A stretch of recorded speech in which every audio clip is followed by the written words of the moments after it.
Connect FM ਦੇ evening news bulletin 'ਚ ਤੁਹਾਡਾ ਸਵਾਗਤ ਹੈ। ਸਭ ਤੋਂ ਪਹਿਲਾਂ ਅੱਜ ਦੀਆਂ ਮੁੱਖ ਖਬਰਾਂ।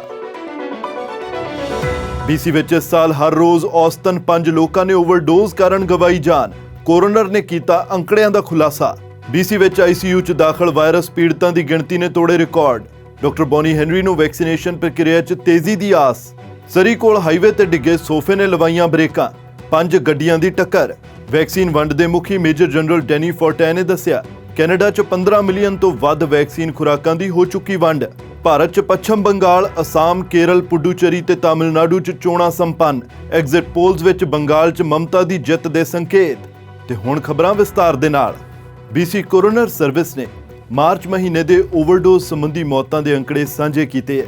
ਸੂਬੇ 'ਚ ਸਾਲ ਦੇ ਤੀਜੇ ਮਹੀਨੇ ਦੌਰਾਨ 158 ਲੋਕਾਂ ਨੇ ਓਵਰਡੋਜ਼ ਕਾਰਨ ਜਾਨ ਗਵਾ ਦਿੱਤੀ ਹੈ। ਇਹ ਸੂਬੇ 'ਚ ਲਗਾਤਾਰ 12ਵਾਂ ਮਹੀਨਾ ਹੈ ਜਦ ਓਵਰਡੋਜ਼ ਸੰਬੰਧੀ 100 ਤੋਂ ਵਧੇਰੇ ਮੌਤਾਂ ਰਿਪੋਰਟ ਹੋਈਆਂ। ਮਾਰਚ 2020 ਦੇ ਮੁਕਾਬਲੇ ਇਸ ਨੂੰ ਮੌਤਾਂ 'ਚ 41% ਦਾ ਵਾਧਾ ਦੱਸਿਆ ਗਿਆ ਹੈ। ਬੀਤੇ ਸਾਲ ਮਾਰਚ ਦੇ ਮਹੀਨੇ 'ਚ ਓਵਰਡੋਜ਼ ਸੰਬੰਧੀ ਮੌਤਾਂ ਦੀ ਗਿਣਤੀ 112 ਰਹੀ ਸੀ। ਹੁਣ ਇਸ ਸਾਲ ਦੌਰਾਨ ਓਵਰਡੋਜ਼ ਕਾਰਨ ਹੋਈਆਂ ਮੌਤਾਂ ਦੀ ਗਿਣਤੀ 498 ਤੱਕ ਪਹੁੰਚ ਗਈ ਹੈ। ਇਸ ਅੰਕੜੇ ਦੇ ਨਾਲ ਹੁਣ BC 'ਚ ਲਗਾਤਾਰ ਤੀਜਾ ਮਹੀਨਾ ਹੈ ਜਦ ਔਸਤ ਅਨੁਸਾਰ ਹਰ ਰੋਜ਼ 5 ਲੋਕਾਂ ਨੇ ਓਵਰਡੋਜ਼ ਕਾਰਨ ਜਾਨ ਗਵਾ ਦਿੱਤੀ। ਕੋਰੋਨਰ ਸਰਵਿਸ ਦਾ ਕਹਿਣਾ ਹੈ ਕਿ ਇਸ ਸਾਲ 48 ਓਵਰਡੋਜ਼ ਸੰਬੰਧੀ ਮੌਤਾਂ ਵਿੱਚ ਕਾਰਫੈਂਟਾਨਲ ਨੂੰ ਇੱਕ ਅਹਿਮ ਫੈਕਟਰ ਦੱਸਿਆ ਗਿਆ। ਇਸ ਨੂੰ ਫੈਂਟਾਨਲ ਦੇ ਮੁਕਾਬਲੇ 100 ਗੁਣਾ ਵਧੇਰੇ ਹਾਨੀਕਾਰਕ ਦੱਸਿਆ ਜਾਂਦਾ ਹੈ। ਇਸ ਨਾਲ ਸੰਬੰਧਿਤ ਸਾਲ 2020 ਚ ਕੁੱਲ 65 ਮੌਤਾਂ ਰਿਪੋਰਟ ਹੋਈਆਂ ਸੀ। BC 'ਚ ਪ੍ਰੋਵਿੰਸ਼ੀਅਲ ਸਿਹਤ ਅਫਸਰ ਡਾਕਟਰ ਬੌਨੀ ਹੈਨਰੀ ਦਾ ਕਹਿਣਾ ਹੈ ਕਿ ਅਗਲੇ ਮਹੀਨੇ ਤੋਂ ਵੈਕਸੀਨ ਸ਼ਿਪਮੈਂਟਸ ਵਿੱਚ ਵਾਧਾ ਹੋਣ ਦੇ ਆਸਾਰ ਹੈ। ਉਨ੍ਹਾਂ ਕਿਹਾ ਕਿ ਇਸ ਦੇ ਨਾਲ ਸੂਬੇ ਦੇ ਸਾਰੇ ਵੈਕਸੀਨ ਹਾਸਲ ਕਰਨ ਦੇ ਚਾਹਵਾਨ ਲੋਕਾਂ ਤੱਕ ਜੂਨ ਦੇ ਮੱਧ ਤੱਕ ਵੈਕਸੀਨ ਦੀ ਘੱਟੋ-ਘੱਟ ਇੱਕ ਖੁਰਾਕ ਪਹੁੰਚਣ ਦੀ ਉਮੀਦ ਹੈ। ਪਰ ਉਨ੍ਹਾਂ ਕਿਹਾ ਕਿ ਫਿਲਹਾਲ ਸੂਬੇ ਦੀ COVID-19 ਨਾਲ ਰੱਸਾਕਸ਼ੀ ਚੱਲ ਰਹੀ ਹੈ। ਡਾਕਟਰ ਬੌਨੀ ਹੈਨਰੀ ਨੇ ਕਿਹਾ ਕਿ ਅਜਿਹੇ 'ਚ ਜ਼ਰੂਰੀ ਹੈ ਕਿ ਸਿਹਤ ਸੰਬੰਧੀ ਨਿਰਦੇਸ਼ਾਂ ਦੀ ਪਾਲਣਾ ਕੀਤੀ ਜਾਵੇ। ਅੱਜ BC 'ਚ COVID-19 ਦੇ 874 ਮਾਮਲੇ ਰਿਪੋਰਟ ਹੋਏ ਹੈ। ਦੁੱਖ ਦੀ ਗੱਲ ਸੀ ਕਿ ਇੱਕ ਵਾਇਰਸ ਪੀੜਤ ਦੇ ਦਮ ਤੋੜਨ ਬਾਰੇ ਵੀ ਦੱਸਿਆ ਗਿਆ। ਹੁਣ BC 'ਚ COVID-19 ਦੇ ਕੁੱਲ ਮਾਮਲਿਆਂ ਦੀ ਗਿਣਤੀ 1,28,736 ਤੱਕ ਪਹੁੰਚ ਗਈ ਹੈ। ਡਾਕਟਰ ਬੌਨੀ ਹੈਨਰੀ ਤੇ ਸਿਹਤ ਮੰਤਰੀ ਏਡਰੀਅਨ ਡਿਕਸ ਵੱਲੋਂ ਅੱਜ ਦੇ ਮਾਮਲਿਆਂ ਦੀ ਜਾਣਕਾਰੀ ਸਾਂਝੀ ਕੀਤੀ ਗਈ ਹੈ। ਸੂਬੇ 'ਚ ਵਾਇਰਸ ਸੰਬੰਧੀ ਮੌਤਾਂ ਦੀ ਗਿਣਤੀ 1577 ਹੋ ਚੁੱਕੀ ਹੈ। ਕੁੱਲ 503 ਲੋਕ ਹਸਪਤਾਲ 'ਚ ਦਾਖਲ ਹੈ ਤੇ ਇਸ 'ਚ 178 ਨੂੰ ICU 'ਚ ਰੱਖਿਆ ਗਿਆ। BC 'ਚ COVID-19 ਸੰਬੰਧੀ 17,49,375 ਵੈਕਸੀਨ ਖੁਰਾਕਾਂ ਪ੍ਰਦਾਨ ਹੋ ਚੁੱਕੀਆਂ। We saw this week in Fraser Health trying some new and innovative ways to try and reach people through pop-up clinics or drop-in clinics, and we admit there have been challenges with those clinics. The good news is that thousands of people got doses of vaccine. But right now we need to regroup and determine how to best and most efficiently provide that vaccine to people in every community, but particularly in those communities where we know transmission rates are very high. And we'll be working with Fraser Health and with Vancouver Coastal and with our counterparts across the province to see how we can do that best in the coming weeks as more vaccine becomes available to all of us.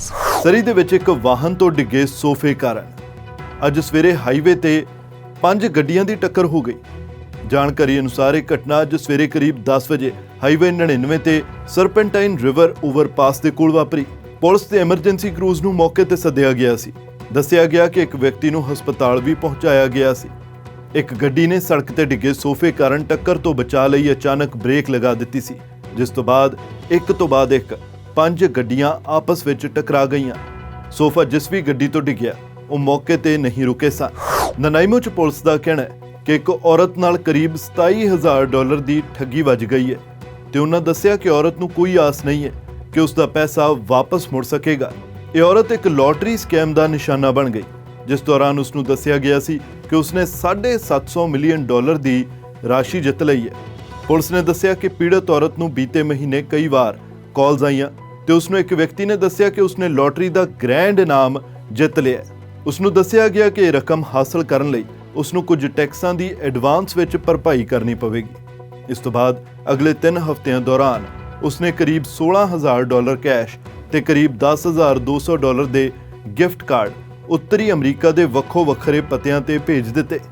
ਬਾਅਦ ਵਿੱਚ ਕਿਸੇ ਨੇ ਸੰਪਰਕ ਨਾ ਕੀਤਾ ਤਾਂ ਔਰਤ ਨੇ ਆਪਣੇ ਇੱਕ ਪਰਿਵਾਰਕ ਮੈਂਬਰ ਨੂੰ ਦੱਸਿਆ ਤੇ ਉਹਨਾਂ ਔਰਤ ਨੂੰ ਦੱਸਿਆ ਕਿ ਉਸ ਨਾਲ ਠੱਗੀ ਵੱਜ ਗਈ ਹੈ।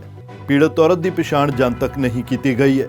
ਵਿਕਟੋਰੀਆ ਪੁਲਿਸ ਦਾ ਕਹਿਣਾ ਹੈ ਕਿ ਅਲਬਰਟਾ ਦੇ ਇੱਕ ਵਿਅਕਤੀ ਨੇ ਇੱਕ ਹਫ਼ਤੇ ਲਈ ਆਪਣੀ ਗੱਡੀ ਗਵਾ ਦਿੱਤੀ ਹੈ ਤੇ ਕਰੀਬ $800 ਦੇ ਟਿਕਟ ਵੀ ਹਾਸਲ ਕਰ ਲਏ ਹੈ। ਅਜਿਹਾ ਉਸ ਵੇਲੇ ਹੋਇਆ ਜਦ ਇਹ ਵਿਅਕਤੀ ਵਿਕਟੋਰੀਆ ਦੇ ਇੱਕ ਪਾਰਕ ਵਿੱਚ ਸਟੰਟਬਾਜ਼ੀ ਕਰ ਰਿਹਾ ਸੀ। ਪੁਲਿਸ ਨੇ ਦੱਸਿਆ ਕਿ ਉਹਨਾਂ ਨੂੰ ਕੁਝ ਪ੍ਰਤੱਖਦਰਸ਼ੀਆਂ ਨੇ ਸੰਪਰਕ ਕੀਤਾ ਸੀ ਅਤੇ ਇੱਕ ਸ਼ੈਵੀ ਕਮੈਰੋ ਗੱਡੀ ਬਾਰੇ ਦੱਸਿਆ ਸੀ ਕਿ ਇਸ ਨਾਲ ਪਾਰਕ ਵਿੱਚ ਸਟੰਟ ਕੀਤੇ ਜਾ ਰਹੇ ਹੈ। ਪੁਲਿਸ ਨੇ ਇਰਵਿੰਗ ਪਾਰਕ ਤੱਕ ਪਹੁੰਚ ਕੀਤੀ ਤੇ ਵਾਹਨ ਚਾਲਕ ਤੋਂ ਪੁੱਛਗਿੱਛ ਦੌਰਾਨ ਪਤਾ ਲੱਗਿਆ ਕਿ ਉਹ ਅਲਬਰਟਾ ਦਾ ਵਸਨੀਕ ਹੈ। ਫਿਰ ਪਤਾ ਲੱਗਿਆ ਕਿ ਗੱਡੀ ਰਜਿਸਟਰਡ ਨਹੀਂ ਸੀ ਤੇ ਉਸ ਦੀ ਇੰਸ਼ੋਰੈਂਸ ਵੀ ਨਹੀਂ ਕਰਵਾਈ ਹੋਈ ਸੀ। ਗੱਡੀ ਨੂੰ ਇੱਕ ਹਫ਼ਤੇ ਲਈ ਇੰਪਾਊਂਡ ਕੀਤਾ ਗਿਆ ਤੇ ਵਾਹਨ ਚਾਲਕ ਨੂੰ $794 ਦੇ ਜੁਰਮਾਨੇ ਲਗਾਏ ਗਏ। ਅੱਜ ਕੁਐਸਚਨ ਪੀਰੀਅਡ ਦੌਰਾਨ ਕੰਜ਼ਰਵੇਟਿਵ ਪਾਰਟੀ ਦੇ ਲੀਡਰ ਐਰਿਨ ਓਟੂਲ ਨੇ ਲਿਬਰਲ ਸਰਕਾਰ ਤੋਂ ਸਵਾਲ ਕੀਤਾ ਕਿ ਦੇਸ਼ 'ਚ ਕੋਵਿਡ-19 ਦੀ ਤੀਜੀ ਲਹਿਰ ਨੇ ਭਿਆਨਕ ਦਸਤਕ ਦਿੱਤੀ ਹੈ। ਉਨ੍ਹਾਂ ਕਿਹਾ ਕਿ ਗੁਆਂਢੀ ਦੇਸ਼ ਅਮਰੀਕਾ ਨੇ ਹੁਣ ਤੱਕ ਵੈਕਸੀਨ ਦੀਆਂ 220 ਮਿਲੀਅਨ ਖੁਰਾਕਾਂ ਪ੍ਰਦਾਨ ਕਰ ਦਿੱਤੀਆਂ, ਜਦਕਿ ਕੈਨੇਡਾ ਨੇ ਇਸ ਦਾ 6% ਅੰਕੜਾ ਹੀ ਦੇਸ਼ ਵਾਸੀਆਂ ਨੂੰ ਪ੍ਰਦਾਨ ਕੀਤਾ ਹੈ। ਉਨ੍ਹਾਂ ਕਿਹਾ ਕਿ ਜੇਕਰ ਸਰਕਾਰ ਨੂੰ ਪਤਾ ਸੀ ਕਿ ਉਹ ਵੱਡੀ ਗਿਣਤੀ ਵਿੱਚ ਵੈਕਸੀਨ ਹਾਸਲ ਨਹੀਂ ਕਰ ਸਕਦੇ ਤਾਂ ਬਾਰਡਰ ਤੇ ਵਧੇਰੇ ਸਖਤ ਪਾਬੰਦੀਆਂ ਕਿਉਂ ਨਹੀਂ ਲਾਗੂ ਕੀਤੀਆਂ ਗਈਆਂ। The United States of America has administered 220 million doses of vaccines. Canada has administered less than 6% of that number. The government knew that it wouldn't have enough vaccines in place to prevent a third wave. So why did it not secure the border to keep out the dangerous variants? ਇਸ ਤੇ ਜਵਾਬ ਦਿੰਦਿਆਂ ਅੱਜ procurement ਮੰਤਰੀ ਅਨੀਤਾ ਆਨੰਦ ਨੇ ਕਿਹਾ ਕਿ ਦੇਸ਼ ਵਿੱਚ ਕਰੀਬ 15 ਮਿਲੀਅਨ ਖੁਰਾਕਾਂ ਪ੍ਰਦਾਨ ਕੀਤੀਆਂ ਜਾ ਚੁੱਕੀਆਂ। ਉਨ੍ਹਾਂ ਕਿਹਾ ਕਿ ਆਉਂਦੇ ਮਹੀਨਿਆਂ 'ਚ ਵੀ ਵੈਕਸੀਨ ਦੀ ਡਿਲੀਵਰੀ ਲਗਾਤਾਰ ਜਾਰੀ ਰਹੇਗੀ। ਉਨ੍ਹਾਂ ਕਿਹਾ ਕਿ ਦੇਸ਼ ਦੇ ਕਰੀਬ 31% ਲੋਕਾਂ ਨੂੰ ਵੈਕਸੀਨ ਹਾਸਲ ਹੋ ਚੁੱਕੀ ਹੈ। 14.7 million doses received. That's 31% of Canadians who've received at least one dose, Mr. Speaker. And we are third in the G20 for cumulative doses administered.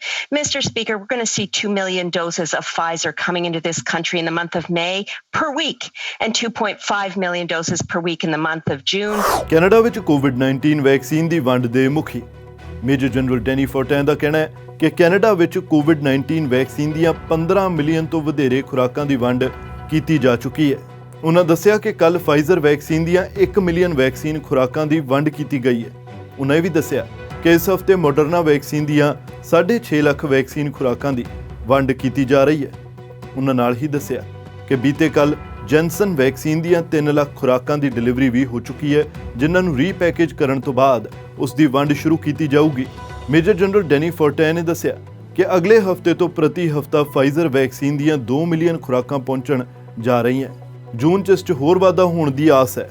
ਉਨ੍ਹਾਂ ਦੱਸਿਆ ਕਿ ਮੋਡਰਨਾ ਦੀ ਅਗਲੀ ਸ਼ਿਪਮੈਂਟ ਵੀ 1 ਮਿਲੀਅਨ ਤੋਂ ਵੱਧ ਰਹਿਣ ਦੀ ਆਸ ਹੈ। We are set to receive 2 million doses weekly from Pfizer-BioNTech.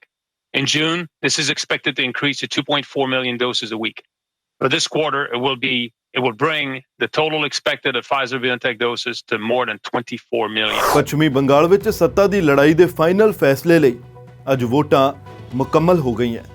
ਇਸ ਦੇ ਨਾਲ ਹੀ ਪੱਛਮੀ ਬੰਗਾਲ ਦੇ ਨਾਲ-ਨਾਲ ਅਸਾਮ, ਕੇਰਲ, ਤਾਮਿਲਨਾਡੂ ਤੇ ਪੁਡੂਚੇਰੀ 'ਚ ਵੀ ਵੋਟਿੰਗ ਪੂਰੀ ਹੋ ਗਈ ਹੈ।